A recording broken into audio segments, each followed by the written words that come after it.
A complete stunner at Petco with 2 outs and 2 strikes in the ninth. The Tigers hit a grand slam, trailing 3-0 on the verge of getting shut out and swept. They stun Robert Suarez and the Padres. They salvage game 3, and the Padres' wild card lead is now 3 games in both Atlanta and New York. There are 4 teams within 3 games of each other, with 20 games to play for San Diego. So as you make your way in, there's a lot to discuss tonight. I think most of this conversation will center around Robert Suarez and that ninth inning as the Padres fail to complete a sweep. It seemed as if everything had been going their way, and they get one of those results we haven't seen in a while. So subscribe. We're on our way to 7,000 subscribers. We appreciate your support of the channel. Smash the like button for us. You can follow us on X at John Schaefer, at Jim Russell SD. We appreciate your super chats. We really do, win or lose. Great way to support our work in the channel. If you want to make sure we react your comment or you see your comment on screen, or you want to control the direction of the conversation, you can click that $sign below the chat box like a number of you have already done here tonight. We'll get to them. And you can become a member by clicking the join button down below. But Padres were a strike away, Jim. I mean, it's cliche, but true, and couldn't record that 27th out. Robert Suarez had, I think, been living a little bit on a knife's edge here recently, and he walks 2 in the ninth inning. That, to me, is the bigger story than the grand slam on a 101-mile-per-hour pitch. And the Tigers completely stunned the Padres tonight at Petco. So August for him was kind of shaky. All right. As far as just like him giving up runs, he didn't like cost the team because he didn't have a blown save in August. But, you know, he gave up. He had a 4.35 ERA in August. He didn't blow a save. All right. But he did lose one game. That was on August 28th in St. Louis. He has been kind of living on the edge recently. And today it just all came to a head. He didn't have command at all in that ninth inning. I mean, his fastball's good, but it I don't know, man. When you're throwing 101 like straight as an arrow, that thing is susceptible to get barreled. And that's what happened tonight. That's what happened in the NLCS 2 years ago. Threw a great pitch, but it just doesn't move. It's just straight as an arrow. And you get a barrel in that thing. That home run reminded me a lot of 2022 Bryce Harper, where he is throwing hard, but it's not really fooling a lot of people because he's not striking out a lot of guys. It's working for a majority, right? Because no one can truly hit it. But as of late, he has been leaky. Does this change does this lower my confidence in Robert Suarez for a postseason? Not particularly, because I trust Ruben Niebla. I trust Robert Suarez, and he's been nails for them all season long. 2022, Josh Hader was like one of the worst pitchers in baseball for like a month and a half there, and then he went in the postseason and didn't give up a run. Yeah, but he headed into the postseason lights out. Remember, that was in August. There's still time for Robert Suarez to head into a postseason series lights out. The problem is he's actually, like you've said, he's fallen off. It's the first home run he allowed since July 5th. So it had been 2 months since he had allowed a home run. I feel like they're playing a little bit with fire with Suarez. They're using him a lot, John. They're using him a lot. And you do have Tanner Scott. And I'm not saying, hey, Tanner Scott's now your closer. But, I mean, you're going to be put in this position in the postseason, and he hasn't been, quote-unquote, clean. That's my concern. Like, I don't know what the whip has been since August 1st. I tried to quickly look it up. I couldn't exactly decipher. But he's been allowing walks and hits, and he's gotten out of jams until tonight. It's just you're asking for trouble with base runners. And the 2 walks, man, are inexcusable. The 2 walks are completely inexcusable. That's the part that really, I think, hangs on this game, allowing 2 runs in front of a grand slam. You're right. Robert Suarez has been very good, but I think we could argue the merits of calling him elite right now. I don't think he's been elite. I really don't. I think if we're going to be completely unbiased here, he's been very, I don't know if average is the right word. He's been very susceptible for a good period of time. If you look at the numbers, if you've been watching, which we have, he has not been the exact same pitcher we saw in the first 2 months of the season. I don't know the full reason as to why. I don't know if it's because of, opponents have picked up on whatever. I mean, basically, he just throws fastballs by and large, but he throws hard. It's worked a lot this year, but it's not working here recently. I'm not overly confident in Robert Suarez, and I've told that to you for weeks, I think. And that's just how I feel. If you're facing the LA Dodgers in the ninth inning or the Philadelphia Phillies with those lineups and Robert Suarez is on the mound, whoa. I mean, I'm not going to be confident, unfortunately.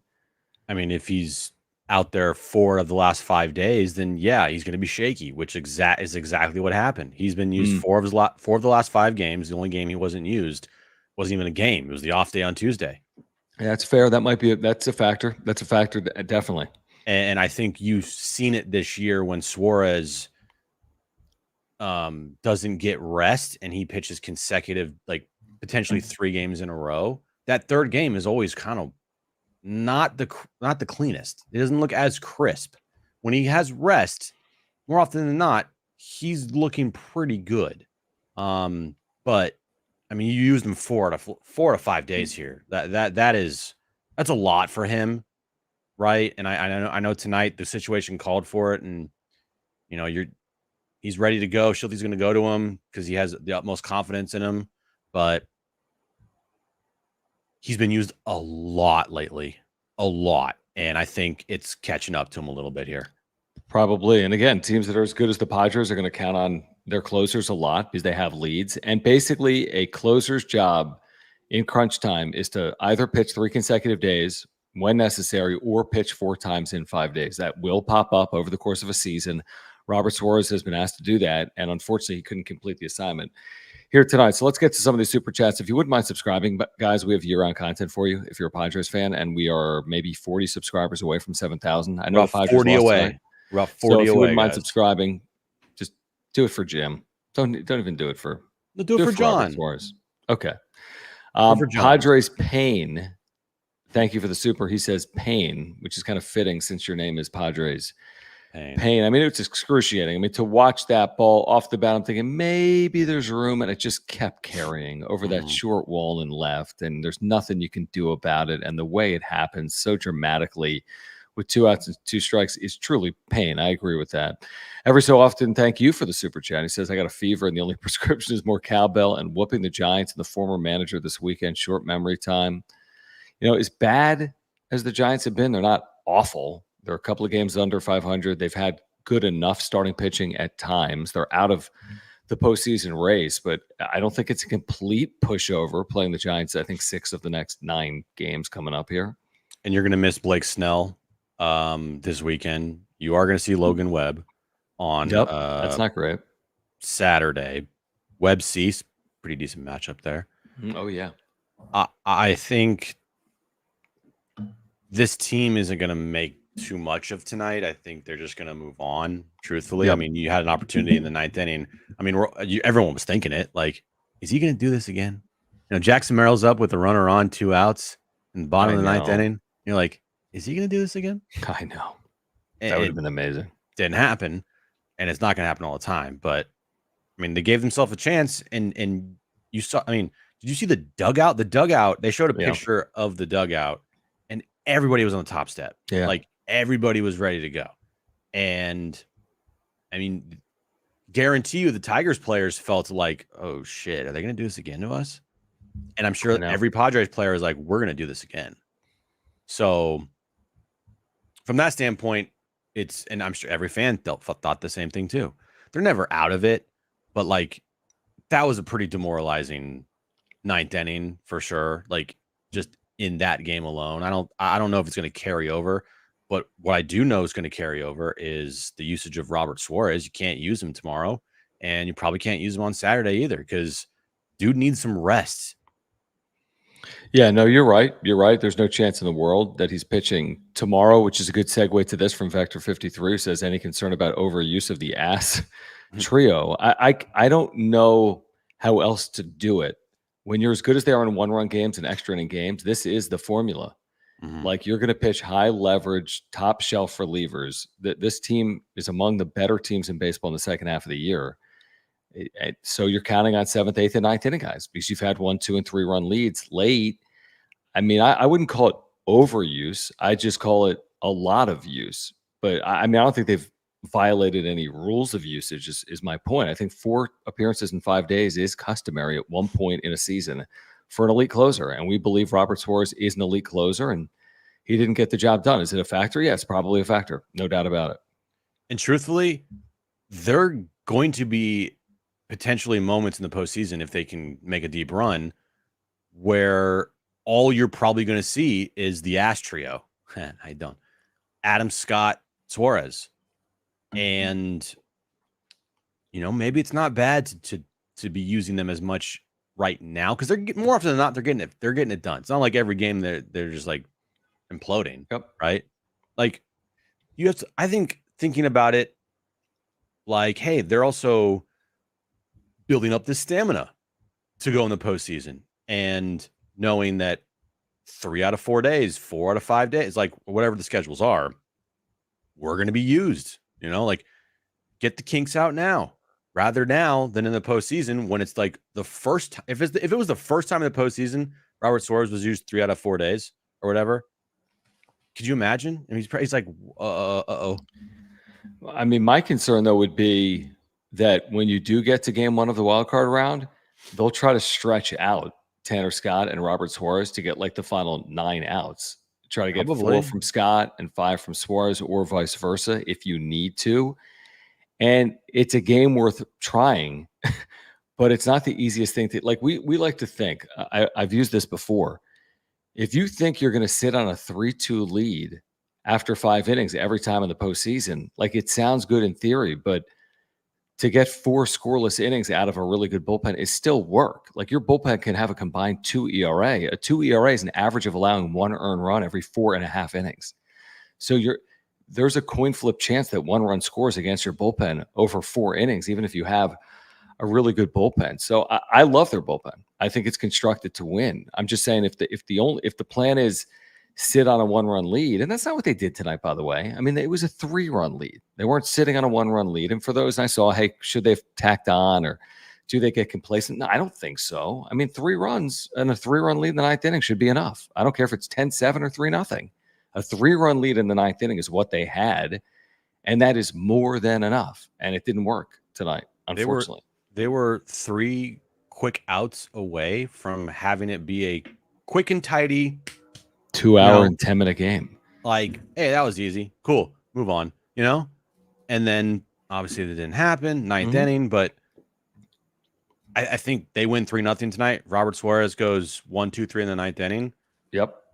Like, we're sitting here being like, all right, cool. They did what they needed to do. They're now game and a half up on Arizona. They are rolling. They are a freight train right now. And Martin Perez pitched amazing. But again, nothing's easy. And it's now you start having questions creep in about Robert Suarez. And I think maybe I'm not saying this is a good thing, but maybe we were just kind of not paying too much attention to it because they kept winning. But truthfully, Robert Suarez over the last couple of weeks here has not been good. And you know what it coincides with? And I kind of agree with Audrey. You know me, I'm all about sports superstitions. Thank you, Audrey. Since the walkout song, it's been shaky, no need. Why do we have to create something? It wasn't necessary. It's already an amazing atmosphere at Petco. We had to do it for television, and we had to do the light show. It's been done. It's not Edwin Diaz, great. They did it. It was very popular. It's been done throughout baseball. Trevor Hoffman, amazing. But like, it feels a little like it felt a little forced. I'm not saying it's the reason why they lost the game. Make no mistake. But I stick by the fact that it's forced. I feel it as forced when I watch it on television. I'm like, what is this? It's nice. They already have an amazing atmosphere. You don't need to force an atmosphere on one of the best atmospheres in baseball. I don't necessarily like, did Suarez go to them about it? Did they go to him about it? Again, it means nothing, but I have not been a fan of it, truthfully, since they debuted it. I mean, did Mariano Rivera have problems when they? Well, I mean, I don't know if Robert Suarez is exactly Mariano. They have problems with Trevor when they played Hell's Bells. I don't know if Robert Suarez is exactly Trevor. I know he's not Trevor. I don't have a problem with it. I do think that I would guess that idea was presented to Robert and not the other way Definitely. around. I don't think he was like, yo, guys, I have an idea. No, I think the production of the broadcast, which is very subpar, went and presented this idea to the team and Robert Suarez. Guarantee it. Yeah. And I could even see it coming from the marketing side of the team because it's more of an in-stadium presentation. Yeah, it plays on television as well, but they're doing it for the 45,000 people in the stadium. The light show. Right. Like that's an in-stadium experience that might be coming from marketing. And I'm not saying it's a bad idea. No. I'm just saying everything was fine. It's not like we were missing that. Nobody was going to the game like, man, if they just had an entrance for Suarez in the 9th inning. I'm also not going to blame his struggles recently on that at all. Of course not. Either am I. I agree with the sentiment of like, he's been shaky since. But it means nothing. I agree. SJL Stevens, thank you. He says, do you feel that the offense tends to be lazy? See, we're talking about this, especially when they get a mild, moderate lead. It's like they tend to chill when they are ahead. I mean, they're not going to win every game by 5 runs. So, like 3 runs is not a 1-run lead, and it's not a 2-run lead. It's a pretty decent lead. I don't think they really just sit on leads. And if you are sitting on 3-run leads, you should win 99% of the time with a 3-run lead. Yeah, I mean, Bogarts had a really good game tonight. He kept that inning alive in the 9th. He went 3 for 4, had a home run. Homer, yep. Jurickson Profar had a home run in this game. And then that was it. Obviously, they went only 1 for 4 with runners in scoring position. Just a decent starting pitcher tonight as well. Who had and I look at it this way. As a team, they are really good with not striking out a lot. They put the ball in play. Mm-hmm. And sometimes, I'd rather have a team that puts the ball in play more often than not. And tonight they only struck out 3 times as a team. Now, they only walked once, but they're just putting the ball in play and it just didn't work out. Yeah, exactly. That's a great point. Like sometimes you put a ball in play and it doesn't work out. That's exactly right. I think it's a very good point. John, appreciate you, man. Thank you for the super chat. He says Suarez needs to start throwing his fastball inside to hitters more. Hitters are letting the ball travel when he leaves that fastball outside. Email Niebla. I do think that this offseason he's going to have to have a second pitch. He's been using, I don't know what he's been throwing in addition to it. He's been using something, but clearly he's relying heavily on his fastball, and that's been the case all year. Like he needs to find that next pitch that he can feel confident in, because it's very easy to go there like, hey, what's he throwing? Oh, a fastball. Like right, it's an elite fastball, but it is an elite fastball, but sometimes it's not elite, and it hasn't been the last however many weeks here. Truthfully, if you're telling me he has an elite fastball, I should see some more strikeout totals on his resume this season. And right now, that's not happening. And so I do think in the offseason, a second pitch would be beneficial to him, because his fastball, like Trevor had his changeup, right? Mariano had the cutter. All right. But those pitches had movement. His fastball is straight, and that's a little bit of a problem at times. Yeah. So he's thrown, I would say his fastball 90% of the time. I'm at Fangraphs. I mean, his fastball is 3 out of every 4 pitches. His sinker is 15%. So basically he's 90% fastball, and then he's throwing a changeup 11% of the time. But I mean, when he needs to get a batter, he's throwing his fastball. I mean, everyone knew it was going to be a 3-2 fastball. Was anyone thinking, oh, maybe it's a change here? I wasn't. Yeah. And Meadows was sitting on it. He was sitting on it. They were pumping the outside corner the entire and he was late on it, and he still went the other way with it. Right. But imagine if you could like hone in that splitter, or God, think of a changeup with him. I mean, he throws it. He doesn't throw it enough, or it's not an out pitch for him. But you would think that at this point, Jim, you kind of would have already introduced it. He's 33. He's been here now 4 years. So like, if Ruben Niebla and the front office haven't introduced it, like, and again, he's had a very nice year. I don't know if you're introducing anything to his repertoire as like a 35-year-old. We'll see. Alejandro, appreciate you. He says, stop the Suarez entrance. Thank you. Number shaky since it started. This could cost them the postseason as well. It makes the broadcast look cooler, so they have to do it. True, it does. Okay, let's see here. Every so often, thank you. Diaz fit in immediately with his double. Love how the guys always support the new players. Diaz and Martin Perez had chemistry for sure. I do like that. I think he's known for his defense. Martin Perez was a strike away, Jim, from the Padres being 7-0 in his starts. You mentioned how good he was tonight. Like, that's kind of wasting. I mean, you got Martin Perez out there who gives you 6 1/3 shutout innings. You have to win, and that's a waste. That's what sucks about. That's what sucks about tonight. Right. You get a brilliant performance from Martin Perez. Diaz came in, had a hit tonight. Bogarts had one of his better games of the last couple of weeks, honestly. And then it's a loss. Like it's just what it is, and it just nothing easy. Even though I continue to say I have all the confidence in the world this team's going to be in the postseason, I just can't envision them not in the postseason after what they have done this year so far. And by the way, the health of the team right now, and just my mind would literally be blown, and I would be probably speechless if they lose the last day of the year to the Diamondbacks and they're not in the postseason. I can't even fathom that right now.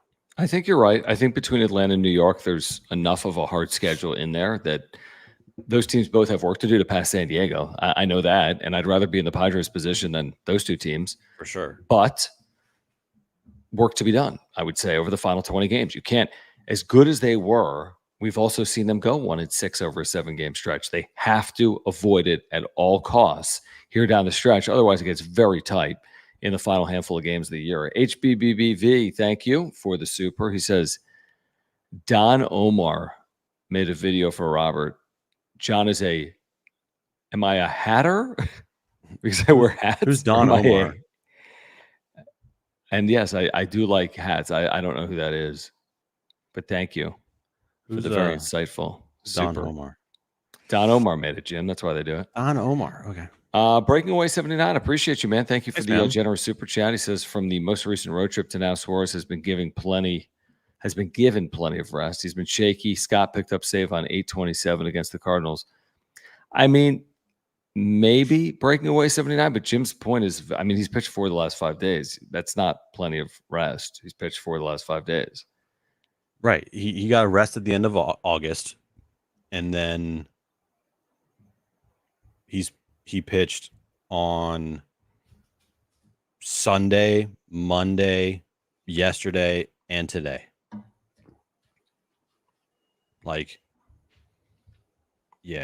He's thrown in 3 2/3 innings, 67 pitches since his 4 in his last 5 games. 67 pitches in 3 That's a lot of pitches. It's a lot of pitches. At that velocity, max effort. Not tonight, inflated it because he threw 26, but he threw 19 yesterday. He was great on Monday. He only threw 8 pitches. Threw 14 on Sunday. But it just shows that sometimes you just need a little rest. Yeah, maybe. It could be as simple as that. You're probably right. I agree.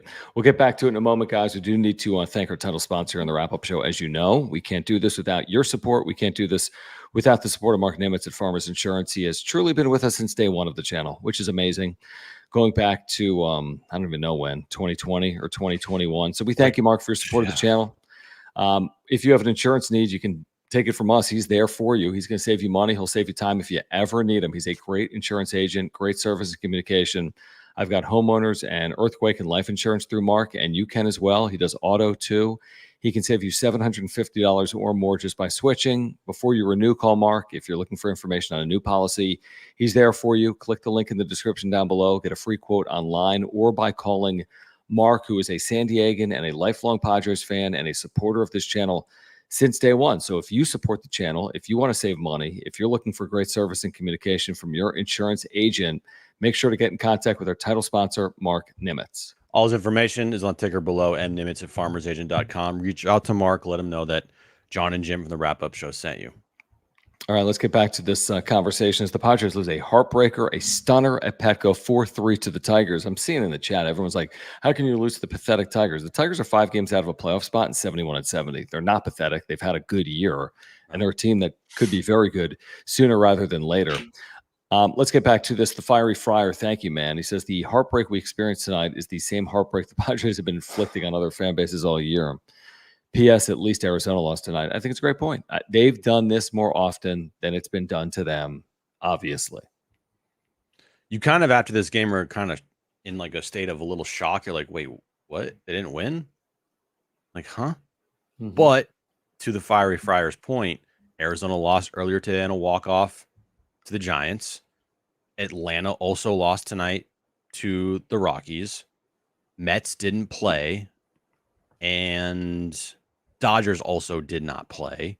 So basically what today came down to is you gained nothing changed. Mm-hmm. Nothing to change except for the Mets now tied with Atlanta because they gained that half game because Atlanta lost today. So Arizona loses, Atlanta loses, Dodgers are idle, Mets are idle. Only thing that changes is the Mets are now just 3 back of you instead of 3.5. Which is scary. We can get to that in a moment as to why with one of these supers. But let me start with this one from every so often. Thanks, man. Again, he says, rest in peace. Well, I don't think rest in peace, but Rip Zokar. He's not here anymore. Yeah. Well, he's been DFA'd. Pouring one out. He's on the Mets now. He got picked up by the Mets. Yeah, but he's not eligible for the postseason, unfortunately. Or maybe he is. I don't know. Maybe he was picked up before September 1st.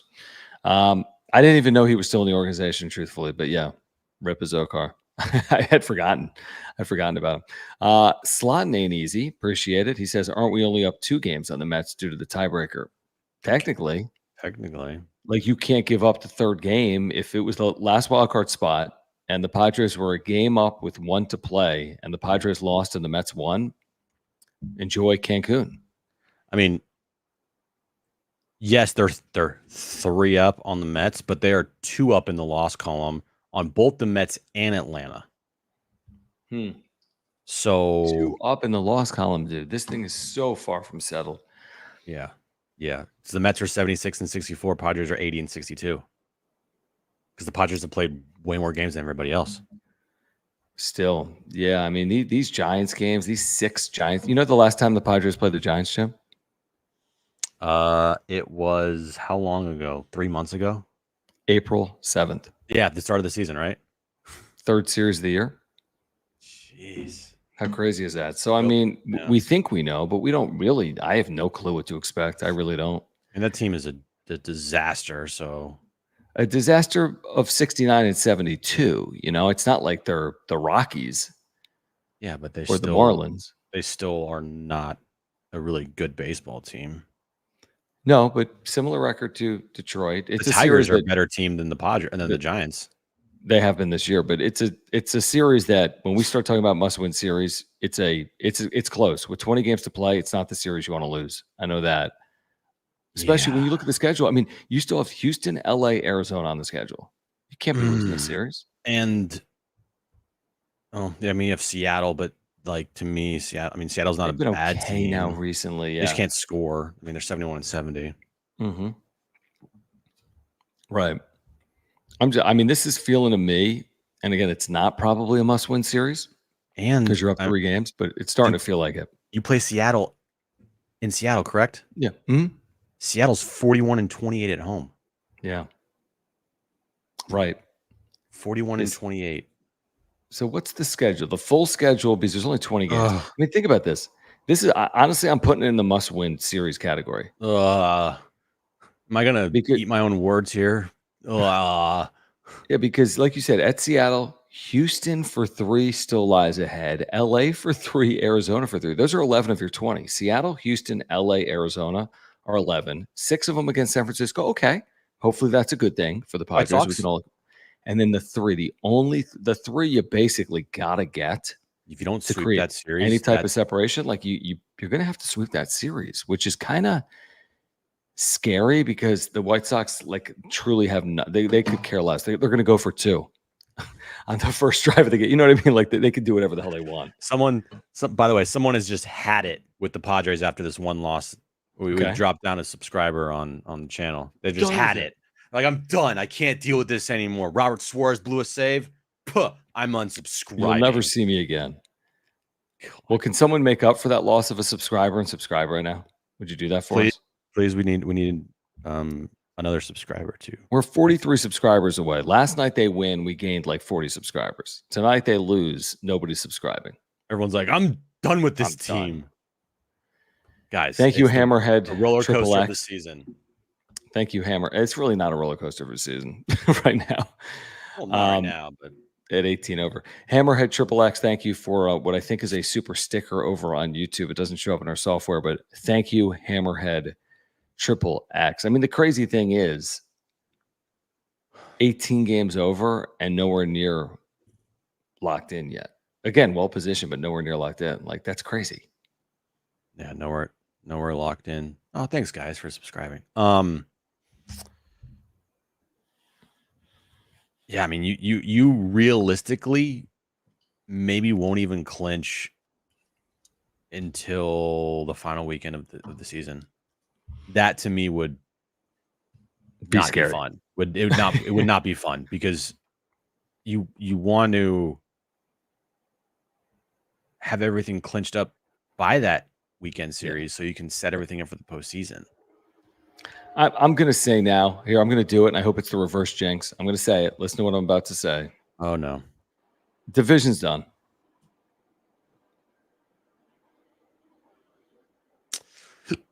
Okay. I'm going to say it. Division's done. You just like you locked them in to the postseason like 3 weeks ago. I'm going to say today with 20 out, 5 games back with 20 to play. They have a tiebreaker. I think it's done. I think it's done because you go 15-5 and the Dodgers go 11-9 and you're out. I don't see it. Okay. That's cool. That's fine. Now I hope I'm wrong. But I think we all kind of agree right now, right? 6 back in the loss column. 6. I think it's done. Okay. Hope I'm wrong. It's done. But yeah, I mean, that's just, I mean, correct me if I'm wrong. Are they really, is it happening? That one, Homie's Garage, thank you. It says, life of a Padres fan. This is a good point. 18 games above and might miss the playoffs. Again, I think, Jim, if we went to Fangraphs right now and looked at the postseason odds and they're updated after each and every game, I think you're probably still in like the 94% range would be my guess.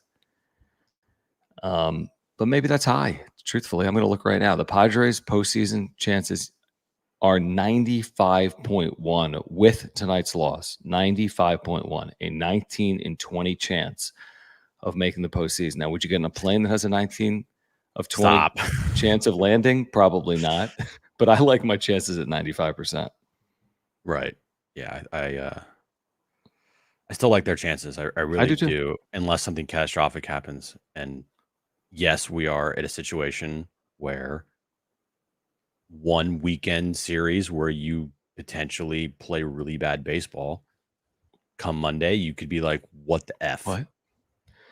And the other thing now is like, you got to root crazy for who the Diamondbacks, Mets, and Braves are playing. Like, it's as simple. That's just as important, truthfully. We have no control over it, but then again, we don't control what happens with the Padres. We just watch them. So root like crazy. Like, for example, the Diamondbacks are in Houston. Root like crazy for the Astros to like sweep the series. Or, I mean, the Mets are playing Cincinnati, pray. The Braves are playing Toronto, pray.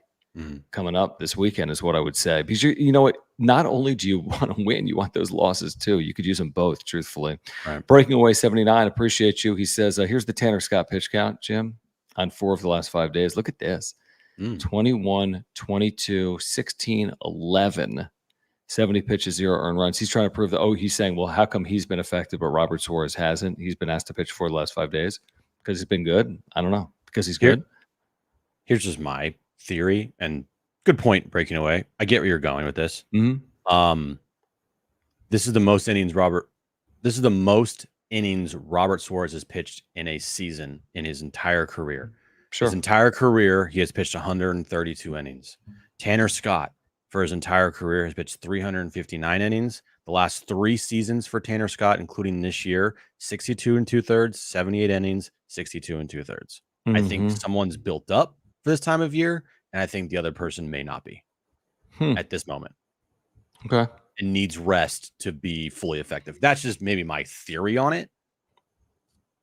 But again, I would be, wouldn't you be like shocked almost if they decided, okay, right now we're making Tanner Scott the closer? Yeah, I'd be very surprised. I'd be very surprised. Knowing Schulte as well as we do, like he's not gonna give up on Suarez No after one of these blown saves like this. Nope, not right now. Not happening. I agree. Eduardo, thank you for the super chat. He says he just logged on. How much rest would you give Suarez? Would you consider putting Estrada in the closing role for a bit? I would not. At least the next 2 days. He's off. I'm with Jim. I'd probably have him down 3 the next 4 days. Yeah, I mean you have an off day Monday. Yep. And so pitch him once this weekend, and that's it. I mean, for me, no question about it. He's off the next 2 days. And Sunday, if there's a save situation, you give him that. But you hopefully on Sunday have a blowout win. You don't have to use him. Yeah. So then he has 4 days off. Like that's the dream scenario for Robert Suarez right now. He doesn't have to pitch this series because they score a lot of runs, and then you have Monday off, and we're good to go. Yeah, no, I completely agree with that. I think it's spot on. Hammerhead Triple X, thank you again. He says Snell got pulled in the first inning, 43 pitches. There were 2 errors, I think, behind him. 2 runs scored in the inning. It was the only runs Arizona would score in the game. The Giants bullpen would go 8 scoreless in a win. I think it's a benefit that you're entering a series, taking on a Giants team that just used their bullpen to cover 8 innings. I do think that is a win. We'll see how that plays out over the course of the next 3 days. But yeah, 43 pitches for Blake Snell in an inning. Have you heard that one before over the years? You have. Yes, I have, and that's a great little gift that Blake Snell gave to the Padres this weekend. Yeah, it's like the unintentional intentional tank job where you sabotage your team for the Padres that has to go 8+ innings of bullpen work in a final game of a series going into a weekend series. Just beautiful work by Blake Snell. Beautiful work. Thank you, Blake. Thank you, Blake. I kind of like this point. This is a point that could be examined. Like that one, Homie's Garage says, do you think the 5-out saves, and there haven't been many of those, but there have been some 4-outs, but how about pitching with a 4-run lead? Has that caught up to him? Because there's no question that Schilt has used him in 4-run games numerous times, including recently, and we've talked about it, and I've defended the move. But with the benefit of hindsight and over 162, is that the smartest way to go about it? I think that's fair to discuss. Yeah, I mean, there's sometimes where I'm like, what are we doing, Schilt? But at the same time, we've talked about it a lot. Go out there and just, they're available, go and get the win. Don't fuck around. Don't be like, oh, we have a 4-run lead, so let's use Yuki Matsui. And then all of a sudden he gives a 2-run bomb, and now you have to bring Robert Suarez in or something. Like, just go out there and get it done. I do think that the 4-out saves, and I think maybe even a 5-out save he had during the start of the season, in the beginning half of the season, was a message that was sent by Schulte to this team, and also a message and kind of like, we're not last year from Robert Suarez and everybody. Mm-hmm. Like, hey, if we're going to be asked to go out there, we're going to go do our jobs, and we're not going to complain, and we're going to do everything we possibly can to get a win. And it's a team game, and it's all about the team. We're not going to be like, oh, I only pitched 3 outs in the 9th, or oh, I only hit this place in the batting order, or like, oh, I only play shortstop, or oh, I have to be the big guy I have to be the star on the team. I can't share the spotlight, or blah blah blah blah blah. Like, no. So I think that there was a lot of messages early on being sent, and tone setters early on by this team, and I don't think it's caught up to him. I just think that maybe it has, because it does involve him having the most innings pitched in his entire big league career this year, and being used a lot of late, and also having one pitch that can be hittable at times. I think that the strategy they've employed top down about selflessness, team first, this is how we're going to do it, has absolutely worked. But there's always going to be like unintended consequences of doing things differently. And maybe that is overusage to some extent of some of your better players. But then again, better than the alternative, like not using them because you're under 500 in September, like the Padres were at this point in 2023. So I think it's something that is a fair point that could absolutely be discussed in terms of why Robert Suarez is pitching the way he is currently. We're going to get back to the conversation in a moment. We do remind you about our friends over at Mova Globes. Mova. Padres still have the best record in baseball since we announced our partnership with Mova, San Diego company. This technology invented in Cardiff by the Sea. They have all 30 teams officially licensed. Look at them. They spin all day and all night with artificial or natural light. Really cool products. You can use promo code PWS10 and take 10% off your order by clicking the link in the description down below. Pick up a Padres Mova Globe. They have Planet Globes as well. They have all 30 major league teams officially licensed. Great gift ideas. Great for the home office or the work office. Your kids are going to love them. My wife thinks it's terrific. It's a really cool, unique product. Great accent piece. People will talk about it when they come into your house. So pick them up. Click the link in the description down below, Jim, and use promo code PWS10. Yep. Get it right now. PWS10. Click the link. Get a Mova Globe. Padres fans, baseball fans, Earth fans, Sun fans, I love Earth. Venus fans, Jupiter fans, Mars fans, Nebulas fans. Go get a Mova Globe today. PWS10. PWS10 is our promo code. Click the link in the description there below and pick up a Mova Globe today. You'll thank us later. You will. You really will thank us later. HBBBV, appreciate you, my friend. Guys, if you're here, please subscribe. We are 41 subscribers away from 7,000. One of you watching right now live or on replay is like, have I subscribed? If you wouldn't mind. No, you should. You should subscribe. 7,000 subscribers, that's going to be pretty cool when we get there. Hopefully at some point this week, on our way to 8,000, hopefully at some point this season, maybe more, should the Padres go on a postseason run.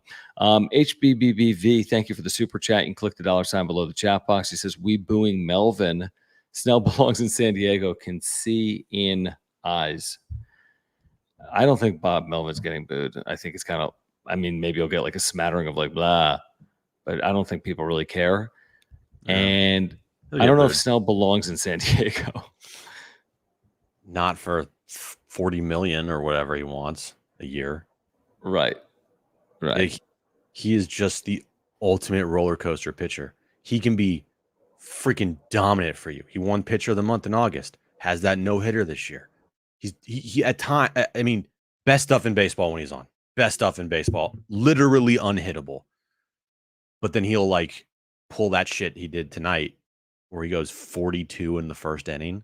You're like, what? Just unreliable. I no way am I giving him a contract. We lived through it. There was some good, there was some bad, and mostly good, to be honest with you. Mostly good. Half and half. Well, he was really good for you in the stretch run in 2022 and in the postseason. He was pretty decent for you. He didn't blow up. They won game 2 in the NLCS versus the Phillies, kept him in it. He wasn't good in that game. They didn't win that game. Oh, I'm thinking about, the Mets. The Mets, yeah. He wasn't great. Crap in that. No, he was good. His Cy Young season was great. I think outside of that, it left a lot to be desired. Pitched pretty decent. The NLDS versus the Dodgers, game 3, they won that game. Okay. Bring him back. Bring him home. It was just his first year that was like, what the fuck? And then the start of 2022, and you're like, what the fuck? And then the start of 2023, you're like, oh, so just every year. And then he just every season you start the season with like, what the F? Yeah. Here's the thing. It's like sometimes you can't go home again. They don't need to give him $30-40 million a year to beat Blake Snell. They had him for less than that. It worked at times. He had great value, certainly last year for a team that wasn't very good. That wasn't his fault that they weren't good last year. I know that. But we lived through it. It's like Juan Soto. He's not coming back. I'd be very surprised to Blake Snell at that dollar figure when you got to go extend like Jackson Merrill and you got to go figure out Hassan. You got a million things to figure out. Who knows what their offseason priorities are going to be? Jerkson Profar is looming out there. Is that going to be a priority? So my first priority is not Blake Snell.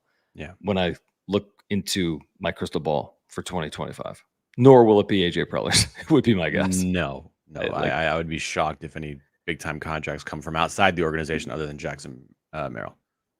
Yep. No, I agree with that. I do. What else, Jim, happened here tonight? They lost. What's the update here on Hassan Kim? Good step forward, I saw on Kim. Do we have a timeline here? Is he day to day like all of us? Expected return September after taking live ABs at the team spring training complex in Arizona. Kim has rejoined the Padres. He's hitting at full capacity and taking BP, but he's yet to ramp up his throwing program. He's been playing catch. He began making throws across the diamond, but he's yet to do it at 100%. Still, manager Mike Schill called it a good step forward to see Kim fielding and throwing from his position. His potential return on the homestand is TBD, per Mike Schill. So maybe we're like a week. If it's not this weekend, maybe it's next week. Okay. Yeah, I mean, it's not like can't wait till Kim gets back. But I mean, like as one Cav scout in the chat says, like, why not give Nicky a couple games here? Yeah, if he's not going to be back, if he's not going to be back until next week, I mean, do we really have to keep throwing out Mason McCoy and Tyler Wade? No, give me Nicky. I want some Nicky. I want some Nicky, bro. I want Nicky. Hammerhead Triple X, thanks, man. Jim, are you going to be okay? Niner game blacked out for Monday Night Football if you have DirecTV. I'm in NorCal. Oh, think about that. In the office, it's a good thing you have YouTube TV. You won't be able to see the Niners, I don't think, in the office because we have DirecTV. But we have ESPN. Do we on our DirecTV? Yeah. Have we watched it? But he's also in Northern California, John. So like there's like a blackout restriction bullshit. No, there isn't. Not for the NFL. I don't know. And if it's not on DirecTV at work, then yes. You just won't watch it. I'll put it up on my phone and I'll still be useless. Right. I'm watching that game. Like it's not. I mean, you don't need to. Yeah. And by the way, Hammerhead, what are you doing? Get YouTube TV. I mean, if anybody in the chat right now doesn't have YouTube TV, first of all, why? And second of all, what are you doing? Get it. What do you use? Okay, for the chat right now, how do you watch the Padres? Because we don't do it on YouTube TV. I use Padres, but people use it on. I think the reason people are going to say I have cable is because they're going to be like, I have Cox, and it's on channel 4. Okay. So I think there's going to be some of that, but I'm with you. I mean, I do the Padres.tv plus I have YouTube the app. TV. I have the MLB app on my TV, and I just watched it. Yeah, me too. Roku. DirecTV, MLB app. Yeah. Well, this is okay. How do you watch the Padres? Yeah. And I hope, I don't want this to turn into like a discussion on the broadcast, but like, I hope in the offseason they figure something out. Because what are you trying to get figured out, dude? It's been figured out. No, it hasn't. It literally hasn't. Tell me how you'd like it to be figured out, and I'll tell you why it's not going to happen.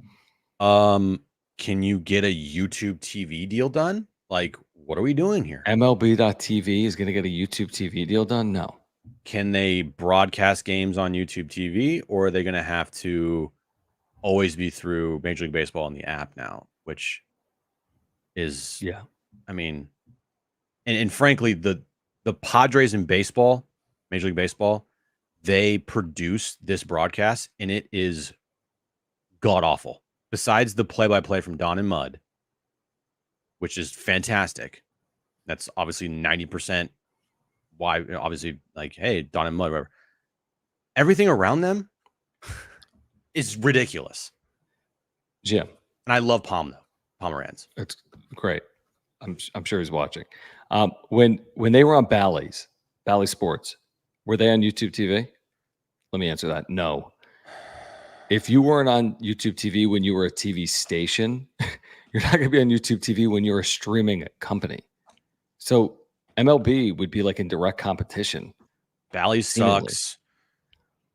Like Padres, this is the way we're going to have to do it. Padres TV, blah.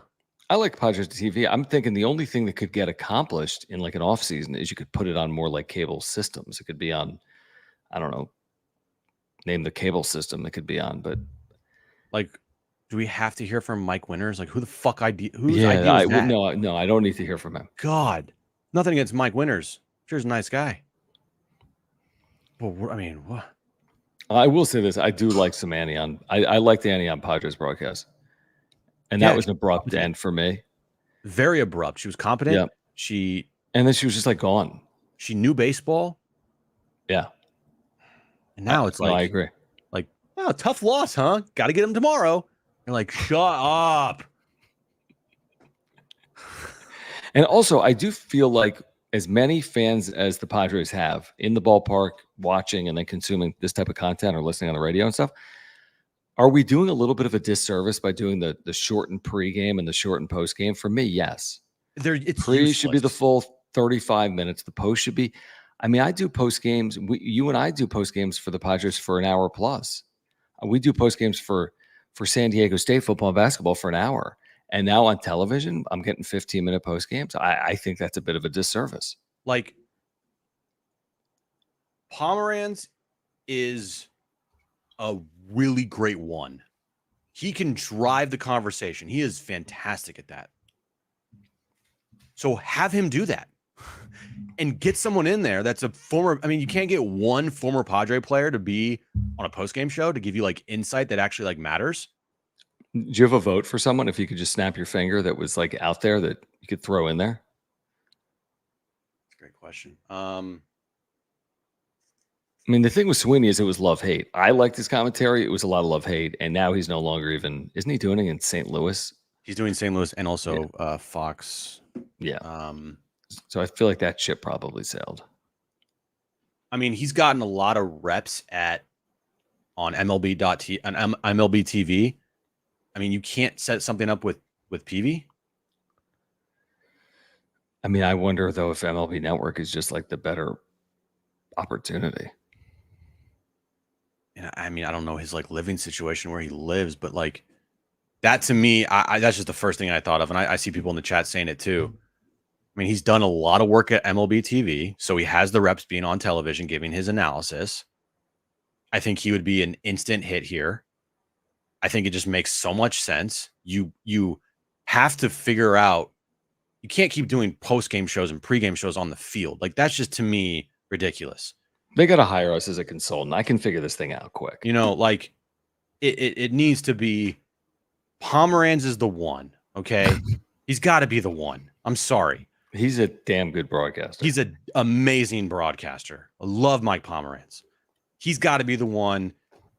Then they have to bring in somebody that knows baseball. And to me, if you can figure out Jake Peavy, that would be, I think, perfect. I'd be home run. I love Scan.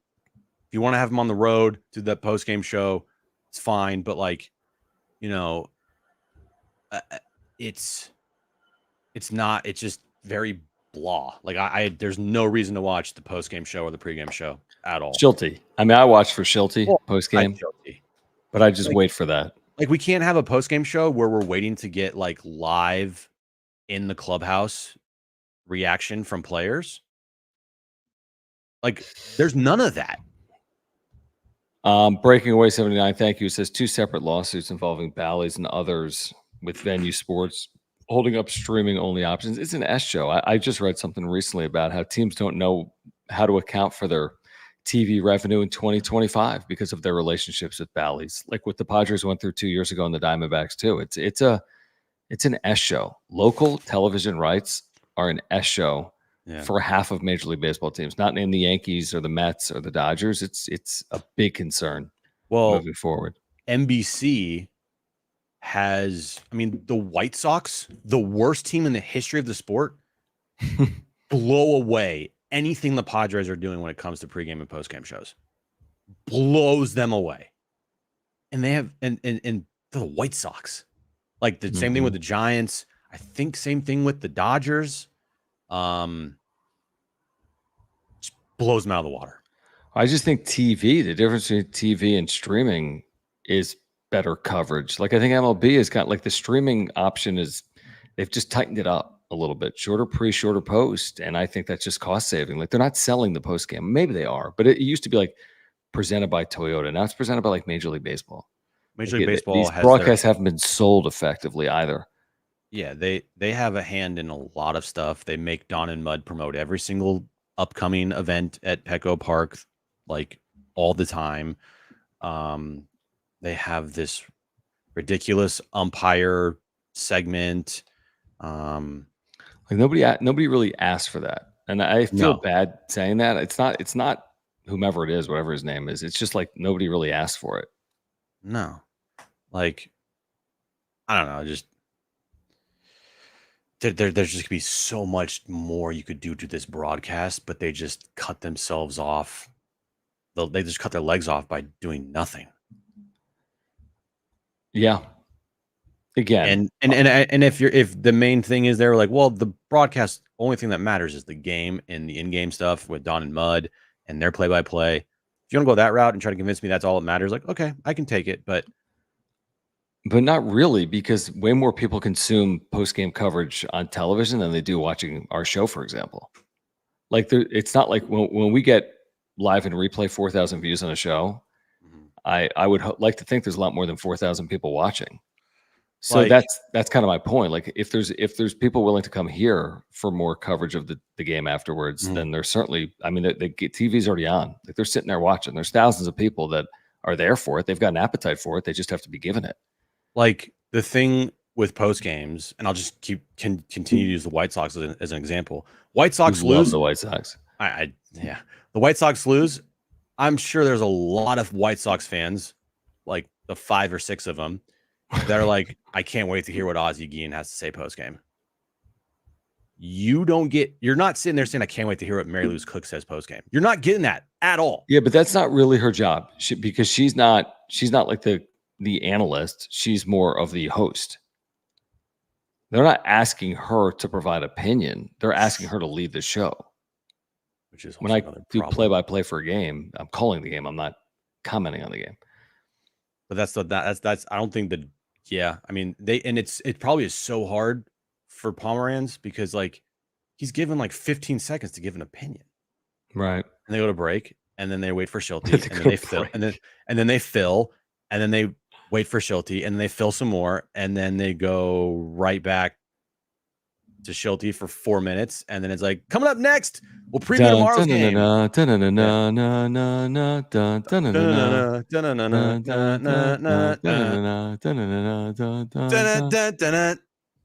don't think that's what it does.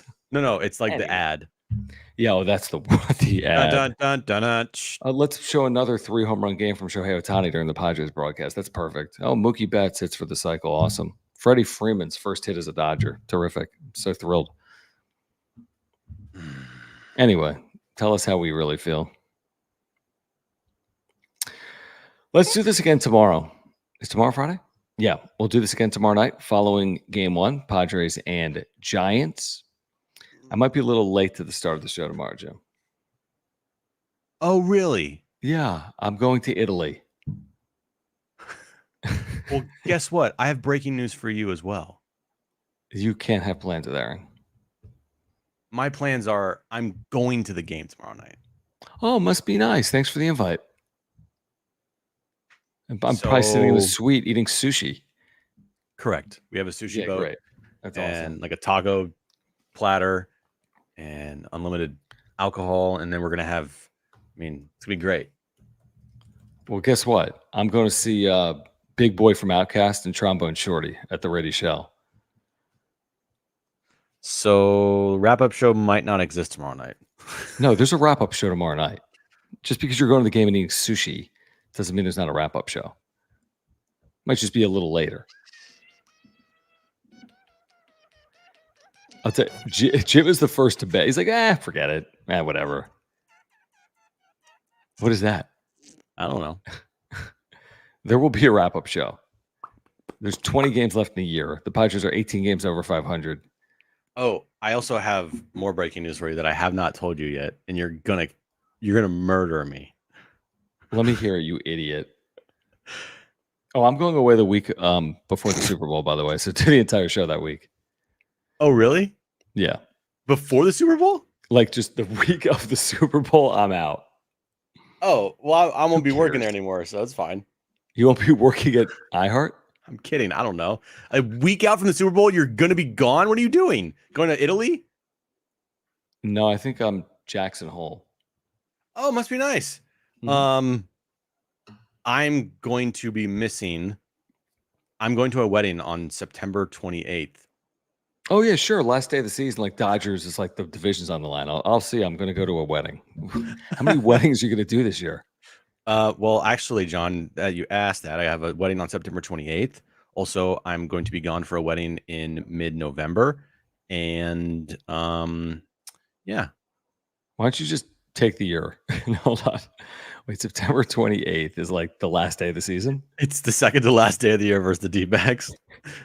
Where I know what's going to happen. That's the day they beat the D-backs. They clinch the 4 seed. I hope they come back from like 5-0 down in the ninth and clinch, and there's like 10,000 people watching.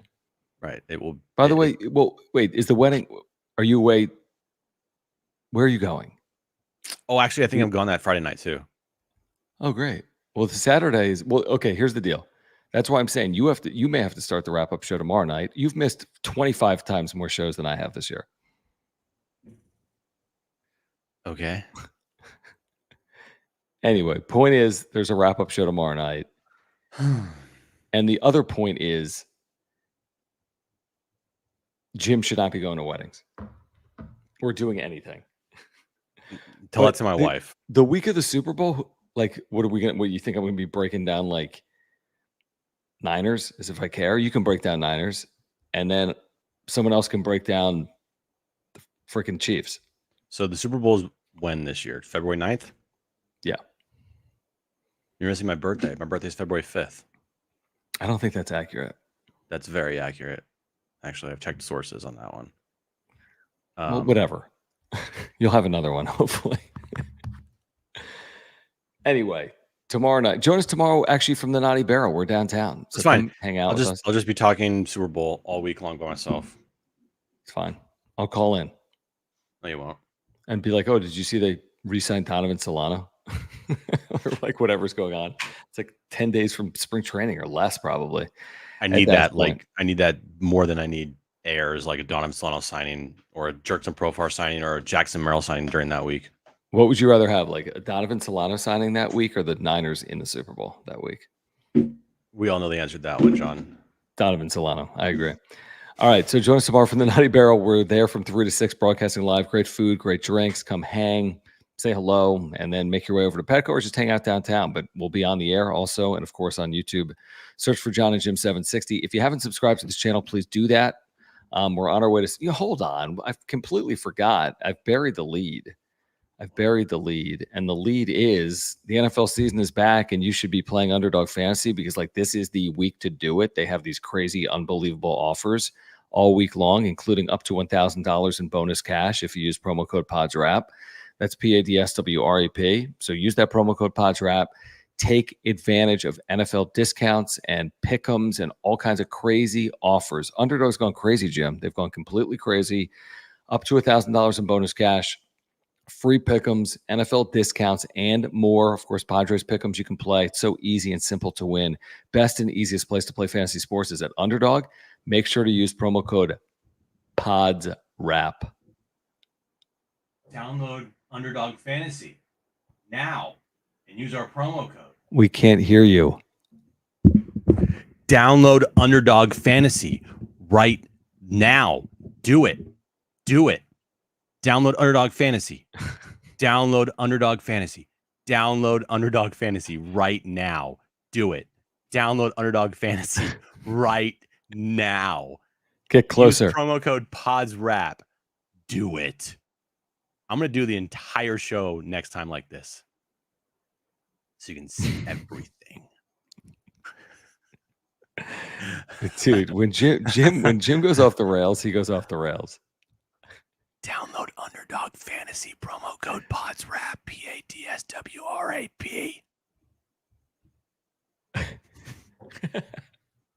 You're such an idiot. You can see like my pores.